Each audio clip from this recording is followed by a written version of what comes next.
নমস্কাৰ প্ৰিয় দৰ্শক মই পাৰ্থ বৰা আৰু আমাৰ এই বিশেষ অনুষ্ঠানত সকলোকে স্বাগতম জনাইছো প্ৰিয় দৰ্শক আজি আমাৰ এই বিশেষ অনুষ্ঠানৰ গৰাকী বিশেষ অতিথি সংযুক্ত হৈছে প্ৰথমতে সেই অতিথি গৰাকী পৰিচয় দিম কিন্তু অতিথি গৰাকীয়ে কিয় শিৰোনাম দখল কৰিছে সংবাদ মাধ্যমৰ শিৰোনাম দখল কৰিছে সেইটো ক'ব বিচাৰিছো প্ৰিয় দৰ্শক অতি সম্প্ৰতি জুলাইৰ 11 তাৰিখে অৰ্থাৎ যোৱা সোমবাৰে ঘোষণা হৈছিল জেইই মেইনছৰ ফলাফল জয়েন্ট এন্ট্ৰেন্স এক্সামিনেশ্যন 2020 চনৰ যি পৰীক্ষা সেই পৰীক্ষাৰ ফলাফল ঘোষণা হৈছিল আৰু সৰ্বভাৰতীয় পৰ্যায়ত দেশৰ ভিতৰতে অন্যতম জটিল পৰীক্ষাটোত যিসকল অৱতীৰ্ণ হৈ সফল হয় যিসকলৰ ভাল ৰেংক থাকে তেওঁলোকে দেশৰ আইআইটিকে ধৰি দেশৰ আখাৰী যিবোৰ অভিযান্ত্ৰিক মহাবিদ্যালয় সেই মহাবিদ্যালয়সমূহত নামভৰ্তি কৰিবলৈ সুযোগ পায় আৰু প্ৰিয় দৰ্শক এইবাৰ জেইই মেইনছ 2020 চনৰ যি পৰীক্ষাৰ ফলাফল ঘোষণা হ'ল এই পৰীক্ষাত অসমৰ এগৰাকী ছাত্ৰীয়ে 100% লাভ কৰিবলৈ সক্ষম হৈছে অৰ্থাৎ সৰ্বমুঠ 300 নম্বৰৰ ভিতৰত 300 নম্বৰে পাইছে এবছলিউট স্কোৰ পাৰফেক্ট স্কোৰ দখল কৰিবলৈ সক্ষম হৈছে আৰু প্ৰিয় দৰ্শক আৰু এটা কথা ক'ব বিচাৰিম জেইই মেইনছৰ ইতিহাসত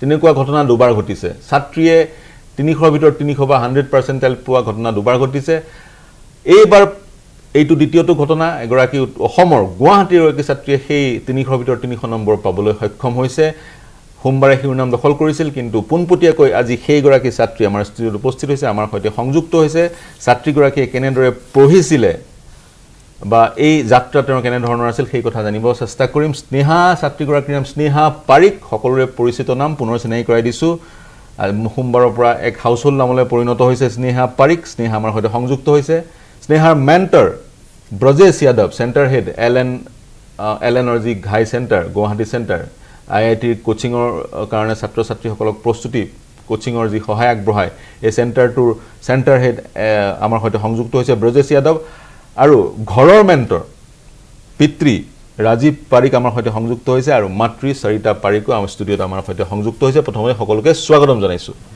স্নেহা আপোনাৰ ওচৰলৈ পুনে পুনে আহিব বিচাৰিম এক খাদ্য সাধন কৰিলে বহু এটা ইতিবাচক খবৰ বিভিন্ন নেতিবাচক খবৰৰ মাজত ইতিবাচক খবৰ অৰ্থাৎ পজিটিভ নিউজ এটা আমি অসমবাসী পাবলৈ সক্ষম হৈছো অসমবাসী যথেষ্ট আনন্দিত হৈছো এতিয়া আপুনি আমাক জনাওক আপোনাৰ যি এই 100% লাভ কৰিবলৈ সক্ষম হ'ল আপোনাৰ যি প্ৰিপাৰেচন কেতিয়াৰ পৰা ষ্টাৰ্ট কৰিছিল আপোনাৰ প্ৰিপাৰেচন কেতিয়াৰ পৰা ষ্টাৰ্ট কৰিছিল কেনেকৈ ষ্টাৰ্ট কৰিছিল প্ৰথমতে কেতিয়াৰ পৰা ষ্টাৰ্ট কৰিছিল কেনেকৈ কৰিছিল কেতিয়াৰ পৰা আপোনাৰ এই পৰীক্ষাটোৰ প্ৰতি এট্ৰেকচন আহিলে সেইখিনি জানিব বিচাৰিম তাৰ পিছত কোচিঙৰ পৰ্যায়লৈ যাম পুন প্ৰথমে মই নিউজ 18 অসমক অশেষ ধন্যবাদ জনাইছো मैंने अपनी प्रिपरेशन क्लास 10th में दिसंबर में मैंने एडमिशन लिया था एलएन गुवाहाटी में तो तब से मैंने शुरू किया था नर्चर एडवांस फेज़ में एडमिशन लिया था और 2 साल मैंने पूरी प्रिपरेशन एलएन गुवाहाटी में ही की है और प्रिपरेशन 2 साल एलएन गुवाहाटी में ही आपने किया तो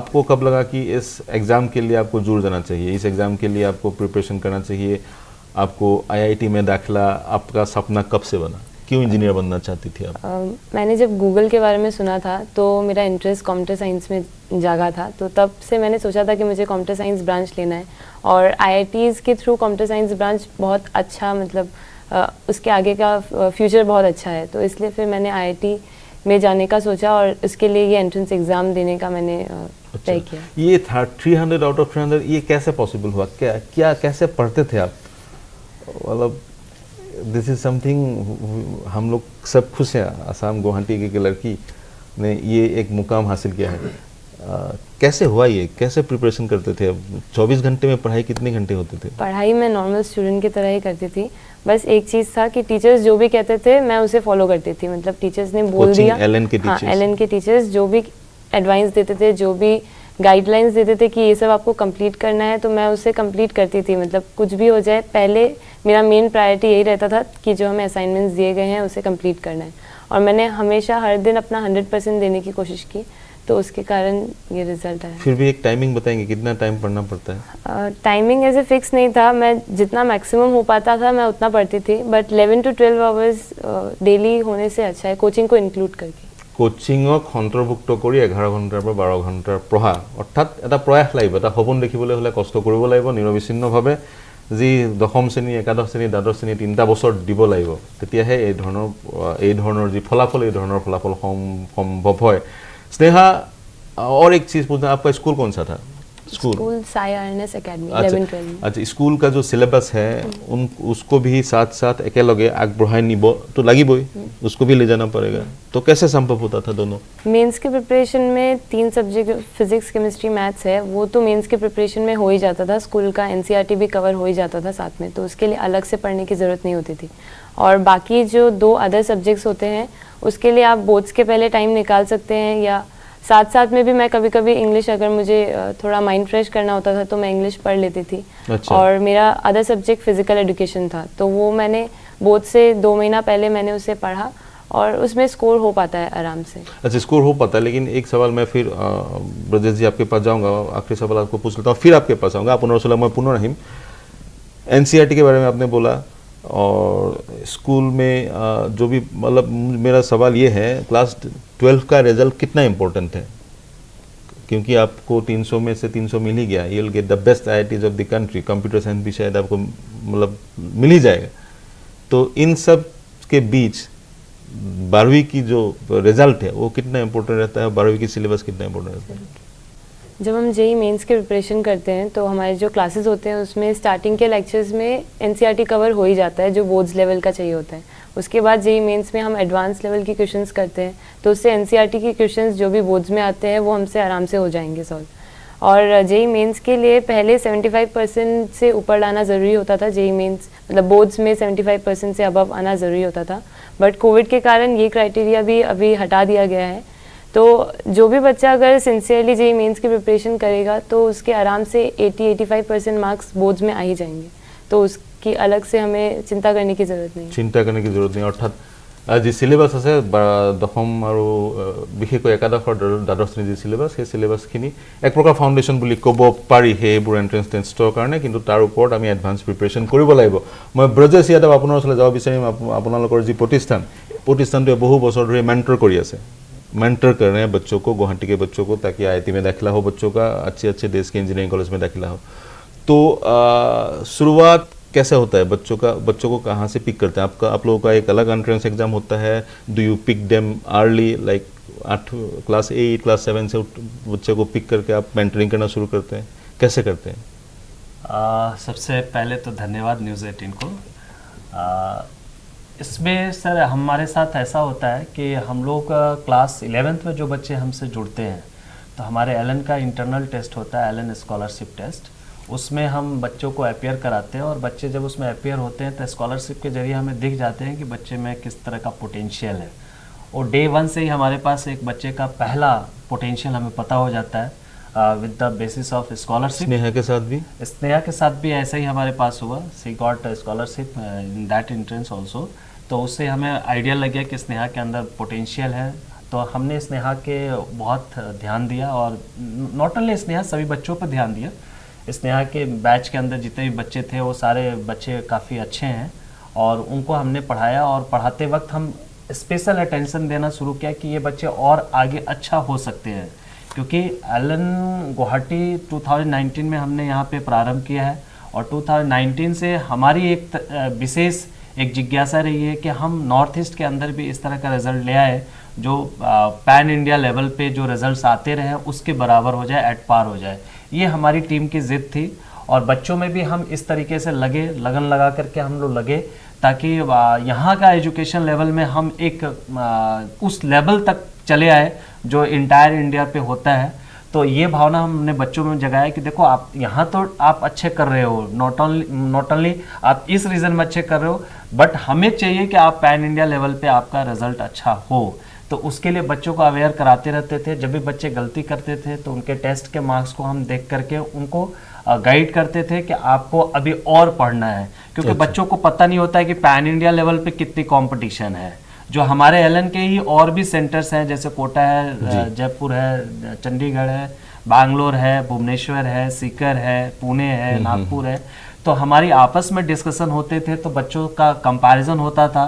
तो वहाँ के मार्क्स और यहाँ के मार्क्स हम देखते थे। देखने के बाद हम बच्चों को ज़्यादा बताते नहीं थे, लेकिन हम टीचर्स आपस में ये डिस्कस करके लगे रहते थे कि अपने बच्चे को और ऊपर लेकर के आना है।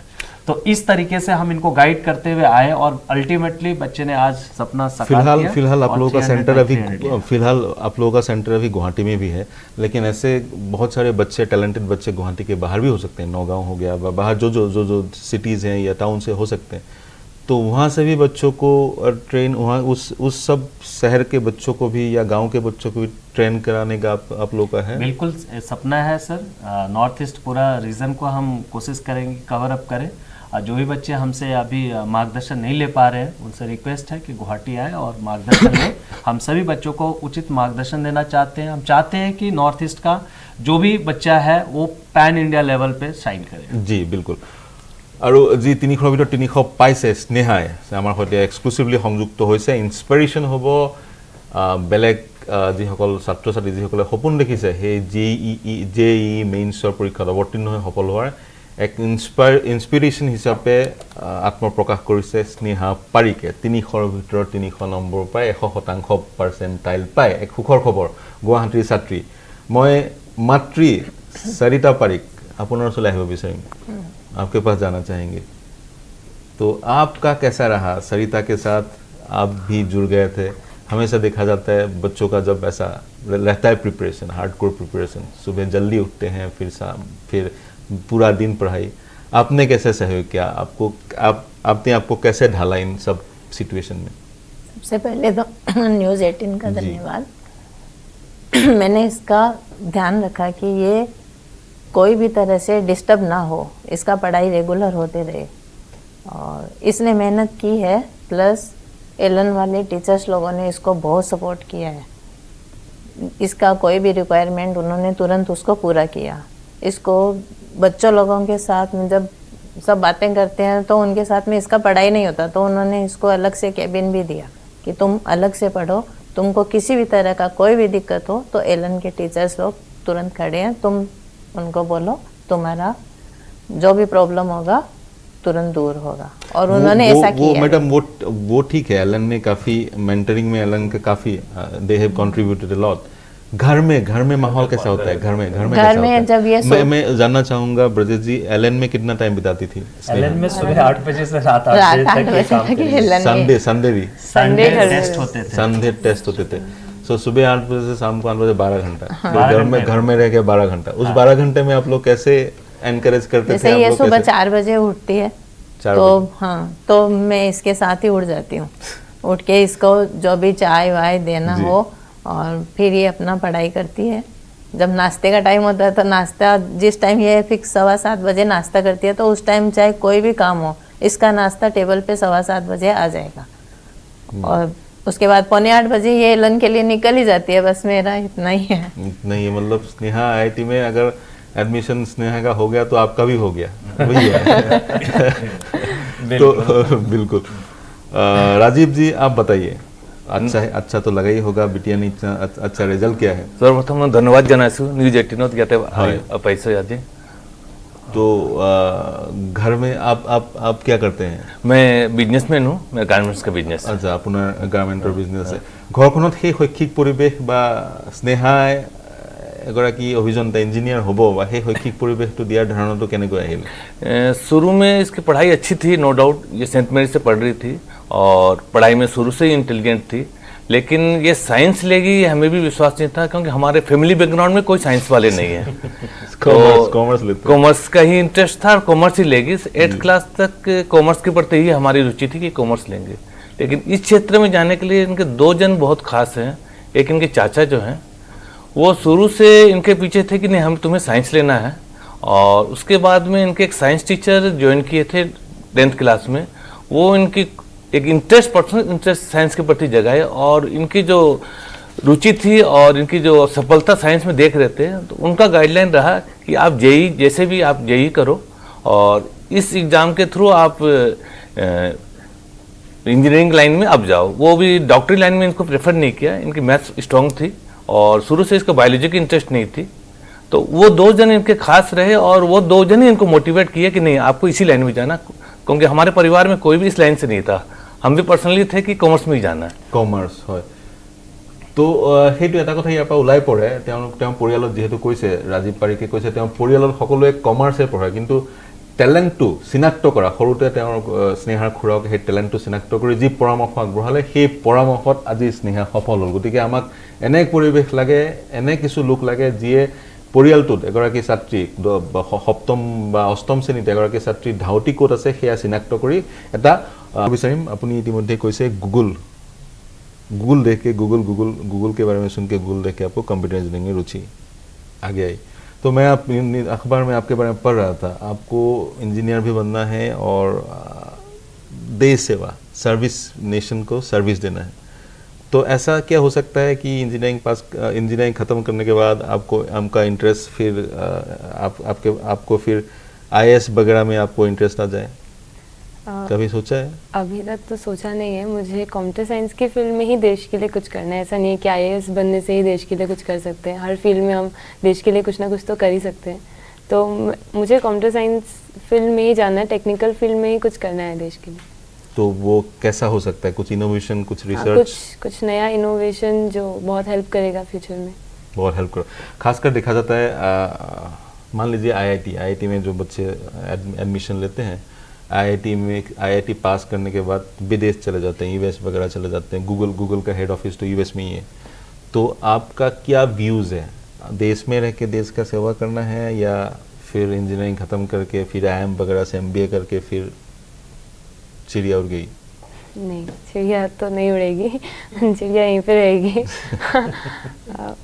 मैं मतलब इतना आगे का नहीं सोचा है। हाँ, इतना आगे का सोचा नहीं है, बट जहाँ तक हो सकेगा मुझसे मैं यहीं पे रह के जो भी करना चाहूँगी यहीं पे रह के करना चाहूँगी। जी, obviously that is your personal choice. आप अगर जाना चाहते हो, যদি বিদেশৰ ৰাষ্ট্ৰত তেনেধৰণৰ এক এভিনিউজ দেখা পাইছে, স্বাভাৱিকতে যাব বিচাৰিব। তাত কোনেও বাধা দিব নোৱাৰে। যি ইয়াত থাকি দেশ সেৱা কৰিব বিচাৰিছে বা তাতো থাকি দেশ সেৱা কৰিব পৰা যায়, বা এজন সফল ব্যক্তি হৈ এটা সফল চাকৰি লোৱাও এক প্ৰকাৰৰ দেশ সেৱা। मैं ब्रजेश मिश्रा ब्रजेश यादव अपना ओसले पुनर आहिब विचारिम। एक प्रकार जो राजीव जी ने कहा, उनको लगा था कॉमर्स पढ़ेंगे, लेकिन साचा जी ने टैलेंट को आइडेंटिफाई किया। तो ऐसा कोई उपाय हो सकता है, ऐसा कोई सिस्टम हो सकता है कि टैलेंट को पहले से ही आप लोगों के टीम स्कूल में जाए और टैलेंट को आइडेंटिफाई करे? बिल्कुल, हमारा एक एग्ज़ाम होता है, टैलेंट टेक्स एग्ज़ाम एवरी ईयर कंडक्ट करते हैं फ्रॉम क्लास 5 टू क्लास 10 तक, जिसमें हम आइडेंटिफाई करते हैं कि बच्चों में कितने बच्चों के अंदर पोटेंशियल है। क्लास 5 के बच्चे उसमें अपेयर कर सकते हैं 5, 6, 7, 8, 9, 10। और जो बच्चे टैलेंट टेक्स में अपेयर होते हैं और जो उनका सिलेबस बिल्कुल उनके क्लास का ही होता है, जैसे 5 क्लास का अगर बच्चा है तो 5 क्लास का ही सिलेबस होगा, 7 क्लास का बच्चा है तो 7 क्लास का ही सिलेबस रहता है। और उसमें बच्चों की परफॉर्मेंस को देख करके आइडेंटिफाई कर लेते हैं कि बच्चा साइंस लेने योग्य है कि नहीं। अगर वो साइंस लेने योग्य रहता है तो हम उसको पर्सनली रिकमेंड भी करते हैं थ्रू द मैसेजेस। अच्छा, ऐसा है। मैंने स्नेहा को पूछा नहीं, आप पढ़ाई के अलावा क्या करते हैं? गाना सुनते हैं, गाना गाते हैं, खेल कूद, टीवी? मुझे गाना सुनना पसंद है और कभी कभी मैं अपनी दीदी के साथ बैडमिंटन खेल लेती थी। बैडमिंटन में रुचि? और बाकी मैं अपना फैमिली के साथ टाइम स्पेंड करने में मुझे बहुत अच्छा लगता था। अच्छा, मैं फैमिली पेरेंट्स को पूछना चाहूँगा, राजीव जी और सरिता जी, हेल्थ वाइज कैसे देखते थे? हेल्थ सही रहे, पढ़ाई सही से 12 घंटा पढ़ाई करना पड़ता था, वो भी LN में 12 घंटा, घर में भी कुछ पढ़ाई तो रहते ही होंगे। तो हेल्थ ठीक रहे, सो पाए जितना भी सोना पड़ता है। स्नेहा के उम्र में मान लीजिए 8 घंटा, वो उसको इंश्योर कैसे करते थे? सर, ये शाम को 9 बजे 9:15 बजे सो जाती है और सुबह जल्दी उठने का इसका आदत है शुरू से ही। ये जब छोटी थी उस टाइम भी ये जल्दी सोती रात में, लेकिन सुबह ये हमेशा 4 बजे 4:15 बजे के बीच में ये उठ जाती है। प्लस खाने में सुबह उठती है तो एक बार तो इसका चाय लेने का आदत है, उसके बाद ड्राई फ्रूट्स है, जैसे हल्का ही लाइट ही लेती है सुबह में। अच्छा, मतलब हेल्थ ठीक रहता था? हेल्थ ठीक रहता था। थोड़ा सा खास कर ये अपने स्वास्थ्य के प्रति भी जागरूक है। जैसे रात को भोजन लेने के बाद इसकी शुरू से हैबिट है कि कम से कम 10 से 15 मिनट में वॉक करूं। वॉक भी करती है वो खाने के बाद में, और सुबह नित्य 10 से 15 मिनट कितने एक्सरसाइज भी वो अपने फिजिकल एक्सरसाइज करते हैं।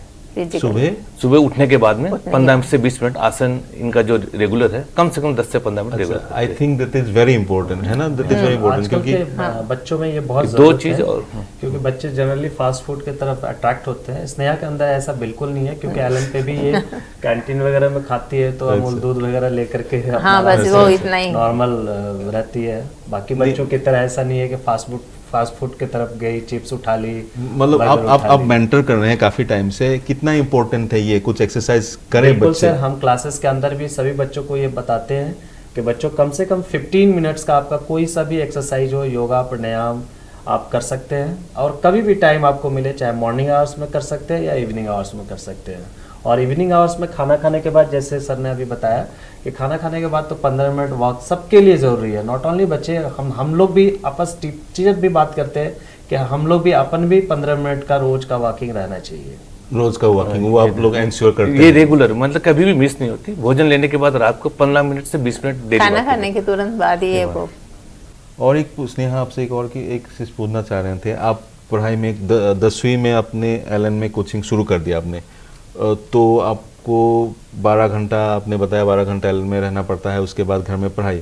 तो आपके जो बाकी बच्चे आपके क्लास के हैं, वो सब बच्चे आपको पढ़ाई करना पड़ता था, वो सब बच्चे अपना और दूसरा काम भी करते थे, हॉबी भी परस्यू करते थे, आपके स्टेट ऑफ माइंड तब कैसा था? आप फोकस थे बिल्कुल, या आपको दूसरे बच्चों को देख के लगता था मुझे पढ़ाई करना पड़ रहा है, बाकी बच्चे दूसरा काम भी कर रहे हैं, मैं नहीं कर रहा हूँ, कौन सा इम्पोर्टेंट है या कौन सा इम्पोर्टेंट नहीं है? तो ये आप काफ़ी फोकस थे? कभी कभी थोड़ा डिस्टर्बेंस हो जाता था, तो फिर मैं सर लोग को कांटेक्ट कर लेती थी कि सर पढ़ाई नहीं हो रही है, मैं क्या करूँ। तो फिर सर लोग हेल्प कर देते थे तब कि नहीं हो पाएगी तुम्हारी पढ़ाई।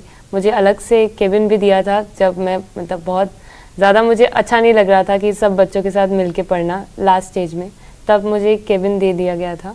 बट ऐसे मैं फोकस ही रहती थी, वो लोग भी ऑफ कोर्स हमारे साथ पढ़ाई करते थे, ज़्यादा डिस्ट्रैक्शन में नहीं रहते थे, हम सब साथ मिल के पढ़ते ही थे। फोकस ब्रजेश जी बहुत इंपॉर्टेंट है। फोकस कैसे इंश्योर करते थे? बच्चे 16, 17, 15 ईयर्स के बच्चे हैं, तो डिस्ट्रैक्ट तो होंगे, फोकस्ड रहें। जीई एग्ज़ाम के जो एग्ज़ाम है काफ़ी ये कठिन एग्ज़ाम है, तो फोकस कैसे इंश्योर करते थे बच्चों को? JEE जो है नेशनल लेवल का एग्ज़ाम है, और नेशनल लेवल के एग्ज़ाम को क्रैक करने के लिए फोकस्ड होना बहुत ज़रूरी है। तो जो हमारा लेक्चर होता है, टीचर्स के जो लेक्चर होते हैं क्लासेस के अंदर, वो क्लास के अंदर ही हम बच्चों को पढ़ाते वक्त ही कुछ पॉइंट्स, कुछ ट्रिक्स हम बताते रहते थे एवरीडे बेसिस पे।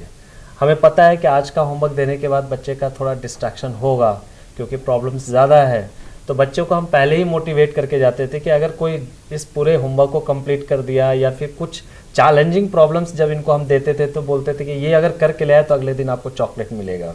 अच्छा। तो फिर बच्चे क्या करते थे, उसको जी तोड़ करके मेहनत करते थे, और स्नेहा 2-4 बार मुझे लगता है कि पूरे इंटायर 2 साल में चॉकलेट पाई है टीचर्स के थ्रू। तो ये एक मोटिवेशन लेवल हम कॉन्टिन्यूस इनके बरकरार रखते थे, क्योंकि मोनोटोनस हो जाता है स्टडी करते करते।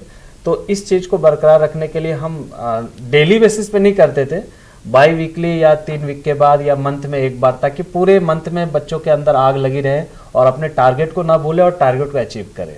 बच्चों के अंदर आग लगी रहे। এই যি পঢ়াৰ এক ফোকাস, সেই ফোকাসটো খুবেই প্ৰয়োজন। মই অনুষ্ঠান সামৰিব লাগিব। অনুষ্ঠান সামৰাৰ আগতে স্নেহা আপোনাক সুধিব বিচাৰিম, কি মেছেজ দিব যিসকল ছাত্ৰ ছাত্ৰীয়ে, जो बच्चे सपना देख रहे हैं IIT का, काफ़ी बच्चे होंगे, हज़ारों में होंगे नॉर्थ ईस्ट में, IIT सबका सपना है, JEE मेंस में एक अच्छा स्कोर सपना सबका सपना है। उन लोगों को आप, क्योंकि इंस्पिरेशन है, आप हाउस होल्ड नेम बन चुकी है, सब ने आपके बारे में न्यूज़पेपर या टेलीविज़न चैनल में आपके बारे में पढ़ा, आपने आपका इंटरव्यू भी दिया, तो इस मंच से आप क्या मैसेज उन बच्चों को देना चाहते हैं? कैसे वो शुरू करे ये सपना, ताकि उन लोगों का ये सपना साकार हो? मैं कहना चाहूँगी कि आपको रेगुलर रहना चाहिए अपने स्टडीज़ पे, डिसिप्लिन से पढ़ाई करनी चाहिए। जो भी टीचर्स आपके स्टडीज़ मतलब स्कूल का जो स्टडी है, स्कूल स्टडीज़, JEE मेंस की प्रिपरेशन, एडवांस की प्रिपरेशन, सब कुछ रेगुलर करना चाहिए, डिसिप्लिन से पढ़ाई करनी चाहिए, और जो भी टीचर्स बताते हैं उसे ओबे करना चाहिए, मतलब जो भी बताते हैं उसे ओबे करना चाहिए, और अपना 100% देने की कोशिश करनी चाहिए। 100% देने की कोशिश करना चाहिए। ब्रदर जी, मैं आपको पूछूंगा, कोचिंग कितना इम्पोर्टेंट? देखिए, हर एक बड़ा टारगेट के लिए एक कोच की रिक्वायरमेंट होती है, एक मेंटोर की रिक्वायरमेंट होती है, क्योंकि कोच और मेंटोर को पता है कि उस टारगेट को पाने के लिए आपको किस तरह के रास्ते आपको तय करने हैं।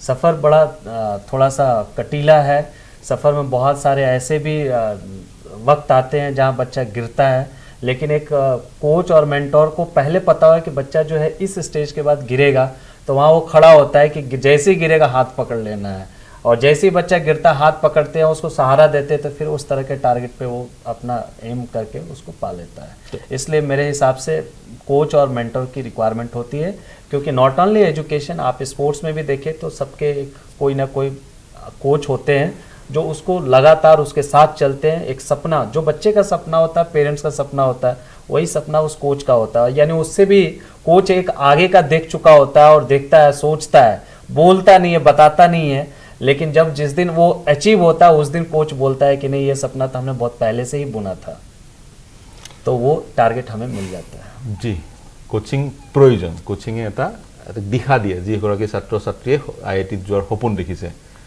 প্ৰিয় দৰ্শক, এয়া আছিল স্নেহা। স্নেহাৰ সৈতে সংযুক্ত হৈছিল ব্ৰজেশ যাদৱ, ৰাজীৱ পাৰিক আৰু সৰিতা পাৰিক। স্নেহাৰ পিতৃ মাতৃ আৰু ব্ৰজেশ যাদৱ হৈছে স্নেহাৰ মেণ্টৰ আৰু কোচ। স্নেহা, মই পুনৰ কৈছোঁ, স্নেহাক অভিনন্দন জ্ঞাপন কৰিছোঁ 300ৰ ভিতৰত 300 নম্বৰ পোৱাৰ কাৰণে। গোটেই দেশৰে দ্বিতীয়গৰাকী ছাত্ৰী স্নেহা, 100% পোৱা আৰু নৰ্থ ইষ্টৰ পৰা প্ৰথমগৰাকী ছাত্ৰী। গতিকে এই মুহূৰ্তত নৰ্থ ইষ্টৰ উত্তৰ পূৰ্বাঞ্চলৰ কাৰণে, অসমৰ কাৰণে এক ইতিবাচক খবৰ। স্নেহাৰ যোগেদি ইনস্পায়াৰ হৈছে বহু ছাত্ৰ ছাত্ৰী, অসমৰ বহু ছাত্ৰ ছাত্ৰী, যিসকল ছাত্ৰ ছাত্ৰী আইআইটিত যোৱাৰ সপোন দেখিছে, তেওঁলোকৰ সপোন বাস্তৱায়িত হোৱাৰ বহুকেইটা পৰামৰ্শ স্নেহাই আগবঢ়াইছে। স্নেহাক পুনৰ অভিনন্দন জ্ঞাপন কৰিছোঁ। আমাৰ সৈতে এক বিশেষ অনুষ্ঠানত স্নেহা সংযুক্ত হোৱাৰ কাৰণে ধন্যবাদো জ্ঞাপন কৰিছোঁ। ব্ৰজেশ যাদৱ, आपको भी ধন্যবাদ। ৰাজীৱ পাৰিক, आपको भी ধন্যবাদ। সৰিতা জি, आपको भी ধন্যবাদ। Thank you. প্ৰিয় দৰ্শক, এইখিনি কৈ মই অনুষ্ঠান সামৰণি মাৰিছোঁ।